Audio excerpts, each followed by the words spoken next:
గొల్లపల్లి మాది ఎలాంటి బాబురావుని. మా తాత కాడ నుంచి ఉంటుంది ఈ భూమి.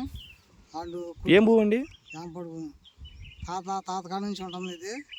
3 తరాల నుంచి ఉంటుంది. ఇప్పుడు డబ్బులు కట్టమని మా ప్రాణం కట్టినారు. అంత కట్టాము కూడా. కట్టినాం మళ్ళీ మా దగ్గరికి వస్తున్నారు. అసలు వాళ్ళు ఏం కట్టించుకోవట్లేదు అని మనం చేసుకున్నాం. అసలు మీరు ప్రధానంగా పడుతున్న సమస్యలు ఏంటి? సమస్యలు ఆడపిల్లలకి ఇచ్చినా కానీ అడ్డుద్ది అన్నారు. ఎందుకు? వేంపడి భూమి మాకొద్దా, అది వేంపాడు భూమి అని ఎందుకు వద్దు అంటున్నారు? అసలు వేంపాడు భూమి అయితే లేదని, కాగితం గట్ట లేదని. ఎవరికే కాగితం లేదు? మాకు కాగితాలు కొనుక్కున్న రేట్లు ఇంతవరకు రేట్ అయింది. ఇప్పుడు రేట్లు అవలా. ఇప్పుడు తెలుగుదేశం వచ్చాక ఇంతవరకు బాగానే ఆపి చేశారు రేట్లు.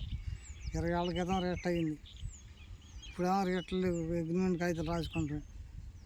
అది ఇప్పుడు మీరు ప్రభుత్వం ఏం కొనుక్కుంటున్నారు? మా పట్టాలు ఇవ్వని కోరుకుంటున్నాం. పట్టాలు ఇచ్చి రైతులకి పట్టాలు ఇవ్వమంటున్నాం. ఏదైనా హక్కు కల్పించాలని కోరుకుంటారా? అది హక్కు కల్పించాలని కోరుకుంటున్నాం.